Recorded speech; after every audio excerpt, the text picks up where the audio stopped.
Hi, and welcome back to Rival Mind. I'm Andrew Moment, and I'm sitting here with Chris, Hi. one of our senior strategists. Today, we're going to answer the question, what tools should you be using for SEO? We're going to talk about some free tools, some paid tools, and then some all-encompassing reporting tools. Oh, we got them all today. We do. So, Chris, go ahead and start. Let's go and start with some free tools that you'd recommend to measure SEO success. Yeah, definitely. So when you're just starting out in SEO, you want to dip your toe into the water. You want to see, okay, what is SEO?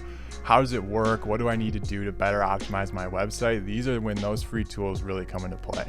So here at Rival Mind, we use these and we recommend these tools because Google offers them. So it's a great way to get started with things like Google Analytics, where you can track your progress, see specific pages. You can look at Search Console, which is another great tool for monitoring how Google is seeing your website. And then there's also a whole other list. There's Google My Business for local clients, which are doing really well.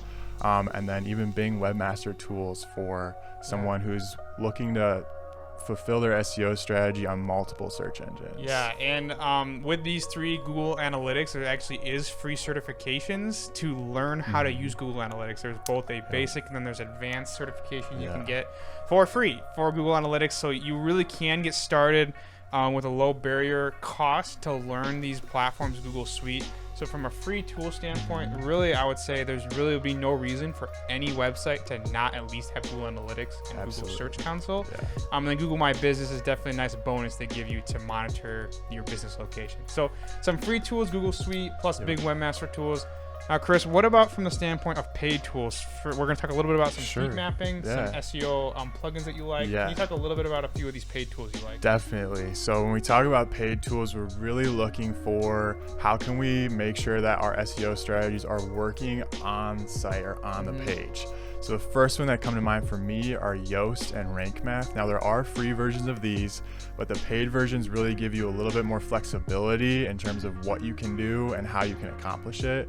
So Yoast and Rank Math are super helpful plugins on WordPress websites, which are very common, which can help you figure out where you're going to put your title tags, where you're going to put your meta descriptions, all these different factors that we use for SEO. Those plugins help you figure out where they go and how to better optimize them.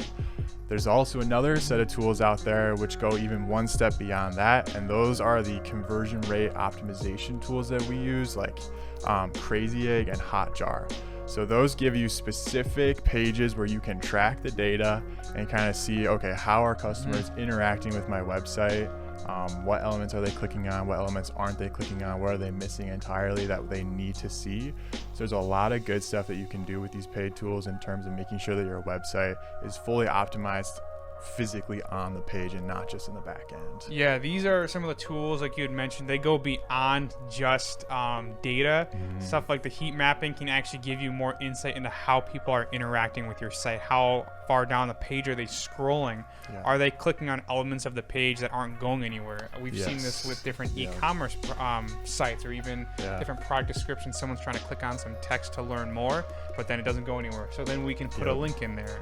Things like that. Absolutely. So from a paid tool standpoint, that's kind of the next step on top of free tools. And then some of the all-encompassing that brings both some of the benefits of both of paid and free tools into one are some of these reporting tools that we like to use here. So can you talk a little bit about some of your favorite reporting tools? Yes, these are the ultimate tools that we use for just about everything we do here at Rival Mind.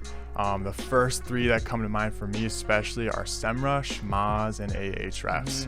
Now these all kind of do the same thing, but there's a lot that goes into them. So not only can they help you make customizable, streamlined reports to help you convey your progress and your results to your customers, but they also help you in achieving those results. So there's a lot that you can do in terms of competitive keyword gap analysis through the tool. You can do keyword research through the tool, and you get insights into how much monthly search volume for specific keywords and how difficult they are to rank for. So in terms of if you're looking to grow your SEO agency, these tools are a really great way of doing so quickly and easily. But they help with all those things like reporting, research, competitive analysis, all that good stuff that we look for. And each of these tools, they have a specific strength to them. Ahrefs, for example, being really good at backlinks. SEMrush being really good for keyword research, and then Moz being really good for some on-page optimization techniques. So they all three work together really nicely, and I know we use a combination of tools to get the whole picture. So that's going to be all for today in terms of free, paid, and reporting tools that we're going to talk about. So if you have any other questions after watching this, you can reach out to us via Facebook, LinkedIn, Instagram, or Twitter. But thank you for watching, and we look forward to talking to you soon.